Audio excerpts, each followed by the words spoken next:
안녕하세요, 엔트런스예요. 오늘 현장 관련해서는 부분 인테리어의 약간 끝판왕 컨셉으로 해서 한번 집을 좀 소개해 드리려고 해요. 요즘에 인테리어 비용 관련해서 엄청 많이 올랐죠. 저도 말 꺼내기가 조금 부담스러운데 이 현장 관련해서는 최대한 살릴 것들 살리고 꾸며서 극대화될 수 있는 부분에 대해서 꾸밀 수 있는 부분으로 해가지고 무려 평당 164만 원에 전체 인테리어 좀 진행한 부분으로서 좀 봐주시면 될 것 같아요. 샤시 같은 경우에 오래되지 않았다 보니까 최대한으로 살렸고, 보통 또 샤시 살린다고 했을 때 필름까지도 보통 하게 되면은 또 필름 비용도 요즘에 만만치 않거든요. 그래서 필름까지도 살려가지고 들어간 전체 공사 인테리어인데, 어떻게 이렇게 가성비적으로 164만 원의 인테리어가 이렇게 퀄리티 좋게끔 가능할지, 어떤 부분들을 좀 살려가지고 이렇게 비용들을 아꼈구나 라고 하는 콘텐츠로 해서 일반적인 현장과 다르게 그걸 찾아 나서는 콘텐츠를 한번 선보이겠습니다. 가보실까요? 우선 전실에서부터 좀 포인트 한번 잡아서 얘기 드리자면, 어쨌든 인테리어 관련해서 좀 저렴하게 합리적으로 좀 하려면은 결국에 시선이 머무르는 곳에 디자인 포인트가 좀 들어가던가, 조금 더 같은 비용으로 디자인 포인트가 들어가는 형태로 좀 설계하는 게 좋아요. 그러다 보니까 문 열자마자 바로 보이는 앞에 여기 전실에 아무것도 없었거든요. 바닥이 너무 좀 촌스러워가지고 바닥에 있어서 이 타일은 감싸면서 도장은 안 했거든요. 어차피 샤시하면서 도장 안 할 거니까. 대신 여기 문 열자마자 바로 이 공간 같은 경우에는 현관장인데 집에 좀 컨셉을 드러났으면 좋겠다는 생각 때문에 전체적으로 화이트하고 애쉬 그리고 약간 월러스 에서드 느낌이 군데군데 좀 섞여 있는데, 이런 형태의 서대 마감 판들만 조금만 더 돼가지고 디테일들만 20mm 정도만 더 뽑으면은 이렇게 음각감을 주면서 디자인 포인트를 딱 줄 수 있다 보니까 좀 저렴하면서도 합리적인 형태로서 좀 디자인을 좀 뽑을 수 있는 형태로 전시는 좀 그런 포인트들을 조금 잡으면서 같은 비용 내에서 풀 수 있는 디자인을 풀어라는 거를 전실에서 꼭 얘기를 해드리고 싶어요. 다음 복도 쪽 지나면은 지금 바닥이 장판이거든요. 장판 같은 걸 좀 많이 애용하는 부분 자체가 이유가 뭐냐면, 타일 형태에서의 무늬를 좀 많이들 선호하는데, 그런 타일 형태의 무늬를 사실 장판으로 해가지고 대체시킬 수도 있어요. 요즘에 장판 나오는 게 다 장판이다처럼 나오지 않고, 이런 타일 패턴이라든지 트레 버튼에 있어서의 패턴에 있어서의 무늬들이 좀 많이 나오는 부분들은 어떻게 보면 장점이긴 하지만, 단점도 있는 게, 아무래도 장판 같은 경우에 기본적으로 평활도 자체가 좋진 않고 어떠한 본드밥이라든지 이런 것들이 PVC 소재다 보니까 조금 굴곡이라든지 이런 부분들이 좀 눈에 띌 수는 있어가지고, 장판을 좀 생각하는데 약간 그 눈에 띄는 부분이 조금 싫다면 장판 하지 마셔야 되는 거고, 조금 비싸더라도 마루 가셔야 되는 건 맞는데, 그런 미감에 있어서의 미감도는 조금 적다 하면은 어떻게 보면 대체품이 될 수 있는 부분에 있어서의 장판 같은 형태에서의 바닥재도 고려해보면 좋을 것 같다. 대체재가 될 수 있는 인테리어 상품이 있다고 하면은 반드시 대체재가 되는 부분을 고려해서 진행해보라 라는 부분을 거실 부분에서 좀 얘기를 드리고 싶습니다. 샤시 관련해서 사실 어색함이 그렇게 드러나진 않죠. 보면은 샤시도 안 했고, 샤시 안 하면 일반적으로 하는 필름 같은 것도 하잖아요. 근데 이런 부분들도 전체적인 배색 관계를 기존에 있는 샤시 배색에 있어서 맞춰서 톤 앤 매너를 좀 구상을 하다 보니까, 샤시 필름도 안 하면서도 그냥 그 자체가 디자인이 될 수 있게끔 좀 만드는 거를 포인트로 좀 많이 삼았다라고 보시면 될 것 같아요. 과거에 있어서의 부분 인테리어로서 꼭 안 고치는 부분이 있다고 하면은 그 안 고치는 부분에 있어서의 디자인적인 물성이라든지 질감이라든지 어떤 패턴 같은 거를 잘 보고,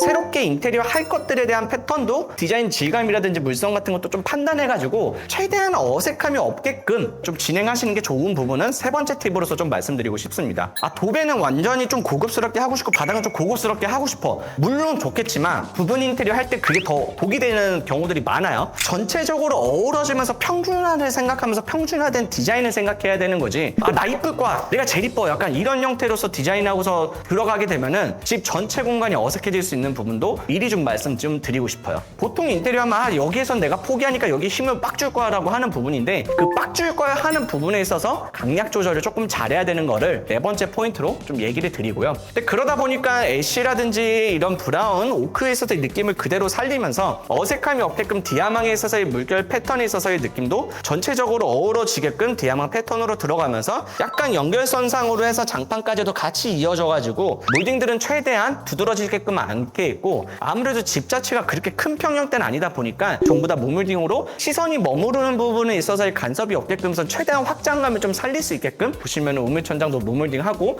이쪽 보고도 무몰딩 함으로써 좀 그런 패턴에 있어서의 어색함은 최대한으로 좀 잡은 부분도 좀 특징이라고 보시면 되고, 이런 블라인드 같은 것도 그냥 아무거나 막 하지 마시고 최대한으로 집에 있어서의 배색이라든지 물성이라든지 질감 같은 것도 좀 고려해가지고 해야 되는 부분도 거실 인테리어 할 때 꼭 챙겨야 되는 부분으로 포인트 체크하시면 좋을 것 같아요.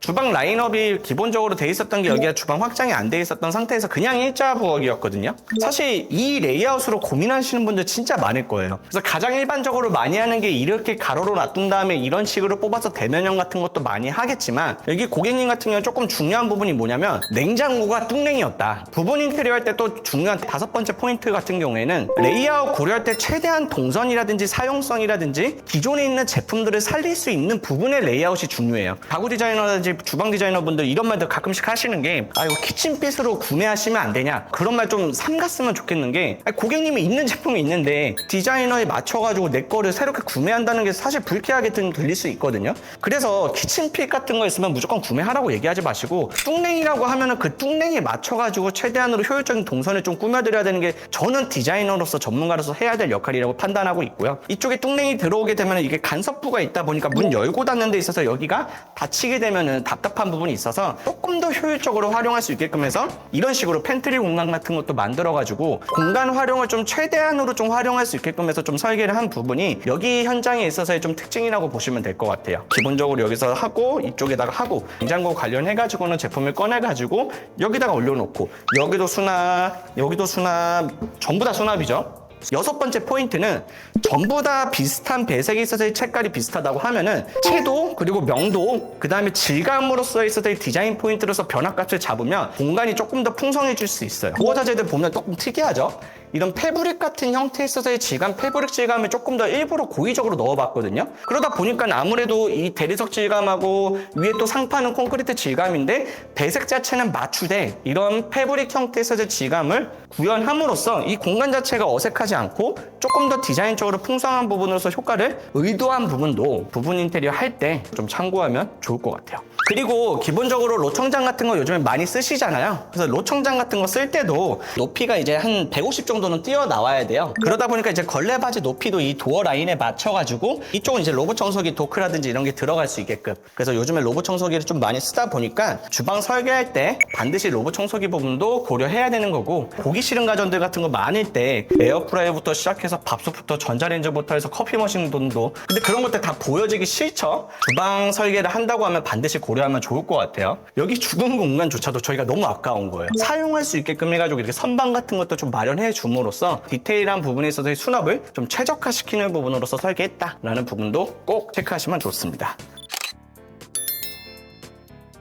그 다음에 부분 인테리어 할 때 다른 포인트 관련해서 또 설명드리자면, 사실 이런 하이엔드 인테리어라든지 이런 부분들이 이제 마감에 있어서의 디테일에 있어서 좀 많이 좌지우지가 되는데, 사실 소비자 입장에서 어떤 마감에 있어서의 포인트가 좀 고급스럽게 보여야 될까라는 거 의식하지 못하거든요. 보시면 욕실문인데, 욕실문 이런 문치방 같은 거 있죠. 여기에다가 인조 대리석 같은 거 올리거나 이런 문턱에 있어서 이런 것들을 많이 올리는데, 솔직히 말씀드릴게요. 장판으로 문치방 없애는 거 진짜 쉽지 않아요. 타일로 이렇게 꺾어서 올리는 거는 일반 마루로 시공한다고 하더라도 힘든 시공법이긴 한데, 하이엔드 요소에 있어서의 요소를 적용하고 문이 닫았을 때는 확장감이 훨씬 더 넓게 보임으로써 이런 요소들 같은 거를 좀 적용해 보이는 것도 부분 인테리어인데도 이 가격에 이렇게 인테리어 했다고? 라는 말 나오는 포인트다 보니까 하이엔드 요소에 있어서의 부분들을 최대한으로 보편화된 부분으로서 적용해라 라는 부분도 어렵지만 말씀 한번 드려볼게요. 하이엔드의 욕실이라든지 어떤 소나타 욕실이라고 하면은 포세린 욕실 많이 생각하시죠? 여기 보면 아반떼 욕실이거든요. 아반떼 욕실이 어떻게 이럴 수 있어? 이럴 수 있죠. 보면 다 300에 600각 타일이고 바닥은 300에 300각 타일이에요. 저렴한 형태에 있어서 욕실인데 절대 저렴해 보이지 않는 거는 돌리컵 같은 부분들이 있잖아요. 근데 300에 600각 타일 같은 경우에 타일이 조금 더 강도가 약하다 보니까 졸리컷 안 되거든요. 이제 그러면 고려해야 될 게 뭐냐면, 타일 절단면이 있으면 그 절단면이 이렇게 노출이 되더라도 레진이라든지 마감재라든지 이런 형태에 있어서 마감만 좀 들어가고 하면 졸리컷 같은 느낌이 충분히 나올 수 있는 거다 보니까, 졸리컷이 반드시 들어가야 될까라고 했을 때 저는 굳이 그렇지 않아도 된다. 그럼 이 비용을 조금 아끼면서 포인트 타일 들어가고 이런 독이 이쁘게 만들고 프레임 관련해가지고 파티션 같은 것도 만들고 무광 SMC에다가 이런 간접등까지 들어갔다 하면은 약간 그런 포인트 같은 것도 말씀 한번 드리고는 싶어요. 사실 이렇게 하나하나 디테일 다 신경 쓰면 정말 힘들거든요, 업체 입장에서는. 그래도 엔트런스는 하긴 한다. 다만 이제 그 부분 인테리어 관련해서는 저희가 100% 무조건 다 받고 있지는 못하고 있는 점은 좀 양해 좀 부탁 좀 드릴게요. 따라따라딴 딴딴딴딴 날이 진짜 덥거든요. 여기서 누워서 자고 싶어요. 이것도 어떻게 보면 기존에 있었던 평상이에요. 저희가 인테리어 한 게 아니에요. 이거 인테리어 하려면 돈도 많이 들고 힘들거든요. 근데 여기 보면 이렇게 수납까지. 근데 이런 평상으로서 여기 뷰까지 좋아버리니까 부분 인테리어 할 때 또 다음 포인트로 내가 의도해서 뭘 살리고 싶을지에 대해서 확고하게 마음 먹고 그걸 제대로 살릴 수 있게끔 만드는 것도 부분 인테리어 할 때 꼭 중요한 포인트다. 보이시나요? 꽃무늬 현관장? 이것도 기존 거 살린 거거든요. 이런 것들 좀 챙기면 좋아요. 짜잔! 드레스룸이에요. 보통 생각하는 것 이렇게만 뽑으려고 하시죠? 중앙이 아깝단 말이에요, 중앙이. 그러면 이런 부분이 있으면 여기 액세서리함이라든지 여기 아무것도 안 넣고 그러는데 저희는 어떻게? 최대한의 적용 공간으로서 효율을 뽑는 효율충이다, 엔트런스는. 아시죠? 이 공간 자체도 낭비하기 싫다 해서 쭉 이어가지고 전부 다 죽은 공간 없이 설계하는 부분도 반드시 국한돼서 꼭 이렇게 해야 돼 라는 거에서 조금 변경해야 되는 부분도 고착화된 사고 방식에서 벗어나라 라는 부분들도 좀 효율적으로 인테리어 하는 다음 포인트로서 좀 말씀드릴 수 있을 것 같아요. 안방 관련해서는 마찬가지로 기존 것들 관련해가지고 그대로 살리면서 어색함이 없게끔 좀 구성을 한 부분도 있고요. 짜라짜라짠. 느낌이 다르죠? 누가 여기를 인테리어 안 하고 샤시 안 한 데라고 볼까요? 필름하고 이런 부분도 있으면 만약에 어색하다 싶으면은 쉽게 말하면 커튼이라든지 블라인드로 가려지거든요. 자, 열었을 때 이런 느낌이죠. 닫았을 땐 또 어차피 닫고 지내면 새 집인데 굳이 여기에 비용을 들여야 될까? 저는 이런 것들이 있으면 과감하게 버립니다. 즉 다시 말해서 포인트, 포기할 거는 제대로 포기하고 할 거면 제대로 해라 라는 부분들도 부분 인테리어를 고민하시는 분들한테 있어가지고 권장하고 싶고 반드시 얘기하고 싶은 포인트다 보니까 이런 부분들도 좀 체크 좀 해주면 좋을 것 같습니다. 안방 욕실 같은 경우에는 그냥 기존 거 그대로 살리고 좀 다시 쓰기 찝찝한 이런 양변기, 그리고 세면대, 수전, 그 다음에 이런 플랩장 같은 것만 다시 좀 바꿈으로써 최대한 살릴 수 있는 것들은 살려서 좀 인테리어 하는 부분으로 조금만 꾸며도 이뻐질 수 있다는 거 좀 염두해 주시면 좋을 것 같아요.